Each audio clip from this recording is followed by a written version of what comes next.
बच्चों, मैं मिस रोज गुप्ता आपके लिए लेकर के आई हूँ हिंदी में भाषा। ठीक है। और भाषा किसे कहते हैं? सबसे पहले ये देखो भाषा कहते किसको है। ठीक है। जब हम लोग बोलते हैं, आपस में बात करते हैं, इसी को हम भाषा कहते हैं। भाषा को जो है पहले प्राचीन समय में भाषा को लिखित भाषा के रूप में नहीं थी। ये केवल जो हम लोग अपने भावनाओं को व्यक्त करते थे, तो किसके माध्यम से करते थे? भाषा के माध्यम से ही किया जाता है। इसी को धीरे धीरे समय बदलता गया और इसका विकास होता चला गया। जब इसका विकास बढ़ता गया धीरे धीरे करके, फिर इसको जो है शब्दों में ढालना शुरू कर दिया गया। और उन्हीं शब्दों को जब लिखने लगे हम, वर्ड बने, वर्ड से शब्द बने, शब्द से वाक्य बने, और इसी के फिर जो है जब ये पूरा है अपने बातों को हम कहने लगे, तो उससे लिखने के लिए जब ज़रूरत पड़ी तो हमें शब्दों की ज़रूरत पड़ती है। उसी को फिर हम ये भाषा के रूप में लिखना शुरू कर दिया है। ठीक है। तो भाषा किसको कहते हैं? अच्छा, इसकी उत्पत्ति कहाँ से हुई है? भाषा पहले हमारे भाषा शब्द की उत्पत्ति किससे हुई है? संस्कृत के भाष धातु से हुई है। किससे हुई है? संस्कृत की भाष धातु से। ठीक है। जिसका अर्थ क्या होता है? बोलना या कहना। अपने बात को बोलना या फिर जो है कहना। ठीक है। एक बोलता है, एक सुनता है, इसी को जो है हम भाषा कहते हैं। भाषा की सबसे छोटी इकाई कौन सी होती है? जब कोई भाषा लिखी जाती है तो उसको सबसे पहले छोटे छोटे शब्द होते हैं, वर्ण होते हैं उसके। कई वर्णों को मिला करके शब्द बनाए जाते हैं, कई शब्दों को मिला करके वाक्य बनाया जाता है। ठीक है। और कई वाक्यों को मिला करके हमारी एक जो है भाषा तैयार होती है। तो किसको कहते हैं? वर्ड किसको कहते हैं? भाषा की जो सबसे छोटी इकाई होती है उसी को हम वर्ड भी कहते हैं और उसी को ध्वनि भी कहा जाता है। ठीक है। तो भाषा के कितने रूप होते हैं? फिर कौन सा है हमारा? भाषा के रूप कितने होते हैं, कितने प्रकार की होती है? तो ये होती है व्याकरण की दृष्टि से। किसकी दृष्टि से? व्याकरण की दृष्टि से भाषा दो प्रकार की होती है। पहली होती है लिखित भाषा और दूसरी होती है मौखिक भाषा। अच्छा, एक और भाषा होती है जिसको हम कहते हैं सांकेतिक भाषा। कौन सी कहते हैं? सांकेतिक। ठीक है। ये जो सांकेतिक भाषा होती है इसको हम जो है संकेतों के द्वारा व्यक्त किया जाता है। जैसे हम किसी भी इशारे से कोई चीज़, हर बात कई बार ऐसा होता है कि हम जो है अपनी बात को बोलकर नहीं कह सकते, तो उसको हम संकेत के द्वारा बुलाते हैं। और संकेत करते हैं, जैसे कभी किसी को बुलाने को इशारा किया, कभी हाथ से इशारा करते हैं, कभी आँखों से इशारे करके बुलाए जाते हैं। अच्छा, आपने देखा हो ट्रैफिक लगती है, ट्रैफिक जाम होती है, उसमें जो हमारी जो ट्रैफिक पुलिस होती है उसका कौन सी भाषा का प्रयोग करता है? वो हमारी सांकेतिक भाषा का प्रयोग करता है। लेकिन व्याकरण की दृष्टि से इस भाषा का हमारे यहाँ कोई महत्व नहीं है। ठीक है। किसकी दृष्टि से महत्व नहीं है? केवल इसमें जो है व्याकरण की दृष्टि से इसका महत्व नहीं है। ठीक। अच्छा, अब और क्या रह गया हमारा? फिर रह गया, अच्छा, इसको लिपि किसको कहते हैं? लिपि किसे कहते हैं? आप जानते हैं लिपि किसे कहते हैं? जिस भाषा को जिन शब्दों में लिखा जाता है, जब हम अपनी बात को शब्दों के माध्यम से लिखते हैं उसी को हम लिपि कहते हैं। किसको कहते हैं लिपि? अपनी भाषा को जब लिखी जाती है शब्दों के माध्यम से। किसके माध्यम से? शब्दों के माध्यम से। जब हम उसे शब्दों के माध्यम से, ठीक,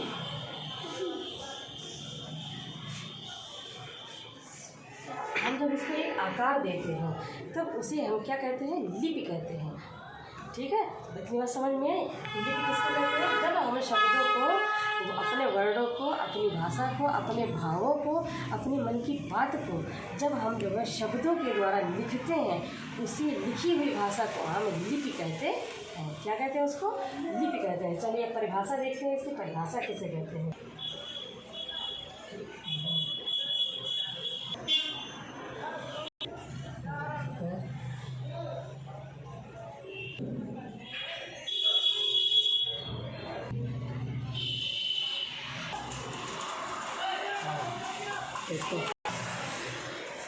स्टार्ट। देखो, यही बात जब यहाँ पे आ गई कि अपने मन के भावों, अपनी मन की जो बात होती है उसको कैसे लिख कर या बोलकर एक दूसरे तक, मतलब एक तो बोलता है और हमें अपनी बात किसी तक दूसरे तक पहुँचाने का जो हमारा साधन बन जाता है, उसी को हम भाषा कहते हैं। अच्छा, हमारा भाषा क्या साधन क्या है? छोटा बड़ा काका गागा, यही सब तो हमारे साधन है। इसी के माध्यम से हम अपनी बात को बताते हैं। हमारी बोली जो है वो खड़ी बोली है। कौन सी बोली है? खड़ी बोली। तो इसकी लिपि क्या है? खड़ी बोली की लिपि क्या है? इसकी लिपि है खड़ी बोली की लिपि। इसकी लिपि है हमारी जैसे खड़ी बोली है, खड़ी बोली, ठीक है। हमारी जो भाषा है कौन सी बोली है? खड़ी बोली है, ठीक। इसकी लिपि इसकी लिपि क्या है? इसकी लिपि है हमारी देवनागरी। कौन सी लिपि है? देवनागरी, ठीक है। अभी मैं सब बताऊंगी आपको कि हमारी कौन सी भाषा किससे निकली हुई है और उसकी लिपि कौन सी है, ठीक। तो अभी हम देखते हैं इसकी लिपि के बारे में। कट कर उसे।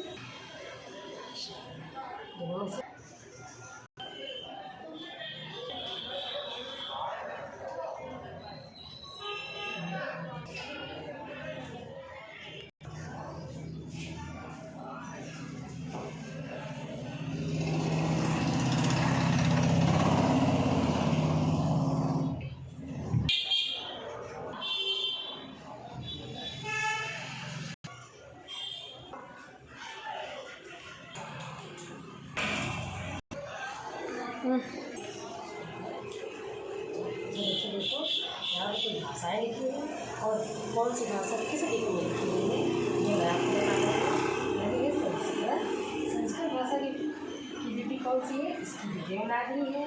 और हिंदी की लिपि कौन सी है? इसकी भी देवनागरी है। फिर हमारी मराठी भाषा की लिपि देवनागरी है। और फिर है नेपाली भाषा जो है उसकी भी हमारी देवनागरी लिपि ही है। अच्छा, फिर कौन सी? फिर अरबी और फारसी। इन दोनों भाषाओं की जो लिपि है वो है फारसी लिपि। किस लिपि में लिखी जाएगी? ये फारसी लिपि में लिखी जाएगी। उर्दू भाषा को अरबी और फारसी इन दोनों ही भाषाओं को लिपियों को मिला करके उर्दू भाषा लिखी गई है, ठीक। पंजाबी इसकी कौन सी भाषा है? कौन सी लिपि है?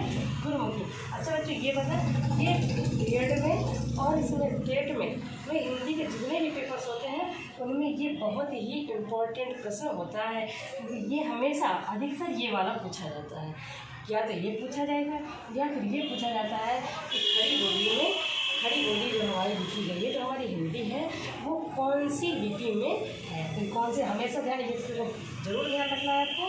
ये देवनागरी लिपि में है और ये पंजाबी भाषा है जो उसकी जो लिपि है वो है गुरमुखी।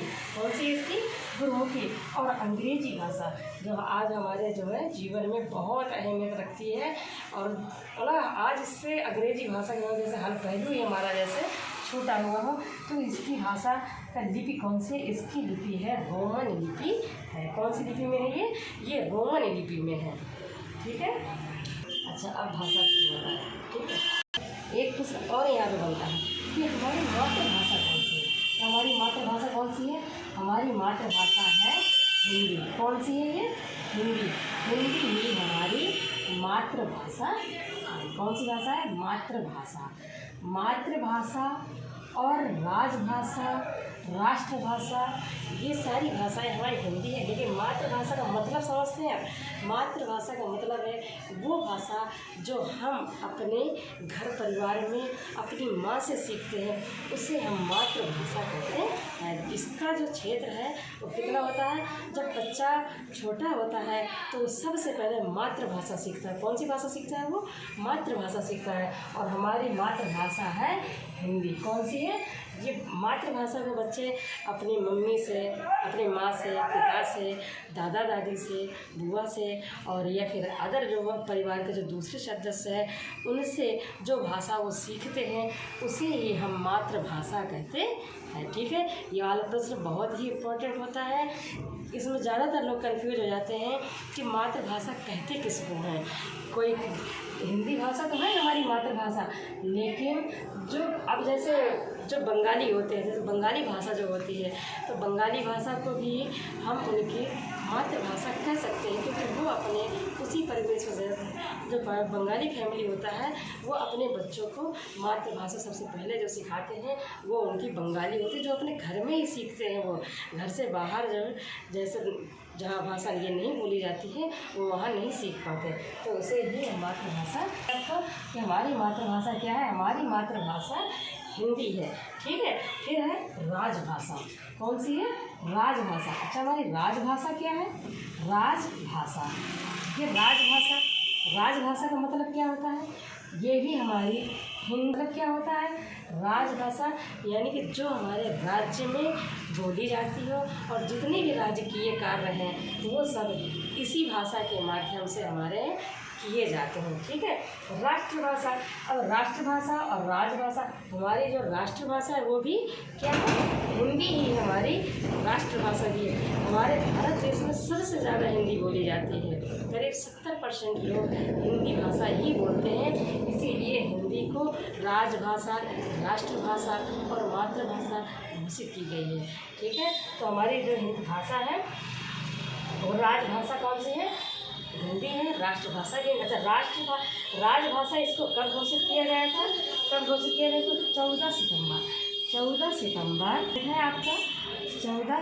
ये बहुत ही महत्वपूर्ण प्रश्न है आपका कि इसको राजभाषा कब स्वीकृत की गई थी, कब इसको जो है राजभाषा के रूप में प्रयोग स्वीकार किया गया था? तो वह है 14 सितंबर, ठीक है।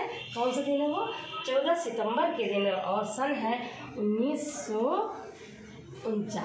1949 को पूर्ण रूपेण ये हमारी राजभाषा के रूप में स्वीकार किया गया था, ठीक है। करीब 70% लोग, 70% लोग इसको बोलते हैं।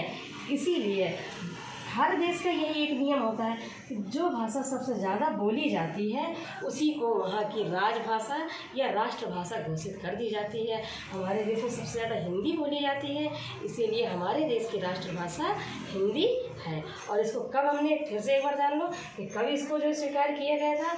14 सितंबर 1949 को ये हमारे देश की पूर्ण रूपेण राष्ट्रभाषा और राजभाषा स्वीकार की गई थी, ठीक है। अच्छा, हमारी एक प्रश्न और ये बनता है कि हमारे जो संविधान है उसमें कितनी भाषाओं का वर्णन किया गया है, ठीक है। कितनी भाषाओं को स्वीकार किया गया है? तो हमारे उसमें 22 भाषाओं का, कितनी भाषाओं को स्वीकार किया गया है? 22 भाषाओं को स्वीकार किया गया है। किसमें? भारतीय संविधान में 22 भाषाएँ जो है उसमें स्वीकृत की गई हैं, ठीक। तो पहले 22 भाषाएँ नहीं थी, पहले जो है 18 भाषाएँ थी। पहले 18, लेकिन बाद में इसमें 4 भाषाएँ और जुड़ी गई हैं, और अब जो है हमारे संविधान में 22 भाषाएँ हैं। कितनी भाषाएँ हैं? इस बात को बहुत ही इम्पोर्टेंट प्रश्न बनता है जो हिंदी से बन के आता है कि कौन सी भाषा हमारे देश में कितनी भाषाएं, संविधान में कितनी भाषाओं का उल्लेख है। तो ये ध्यान रखना है आपको कि हमारे देश में 22 भाषाओं का उल्लेख है, किसमें? संविधान में, ठीक है।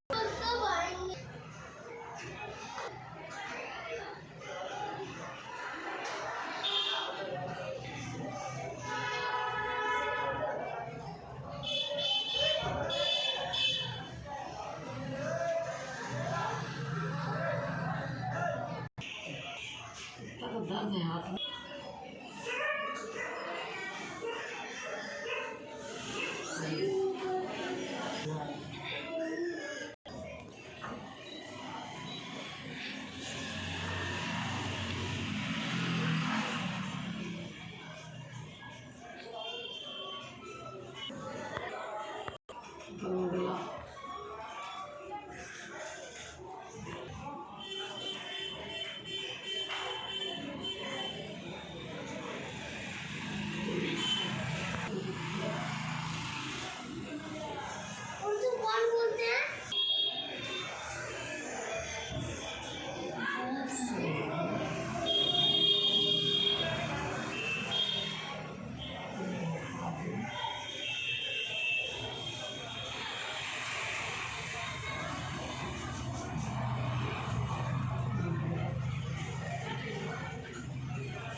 वो 22 भाषाएं जिनको संविधान ने स्वीकृति दी है। पहले संस्कृत, मराठी, कोंकणी, संथाली, हिंदी, मणिपुरी, कन्नड़, बोडो, पंजाबी, तमिल, कश्मीरी, डोगरी, बंगला, तेलुगु, उर्दू, मैथिली, सिंधी, नेपाली, उड़िया, मलयालम, गुजराती और असमी। हमारी जो भाषाएं हैं इसके अलावा कुछ उपभाषाएं भी हैं जो मैं आपको अगली वीडियो में बताऊंगी। ठीक है, बाय। चलो ठीक है बच्चों, ये आपने देखा। ठीक है, अब आप हिंदी को पढ़ते रहिए, अपनाते रहिए। जय हिंद, जय भारत।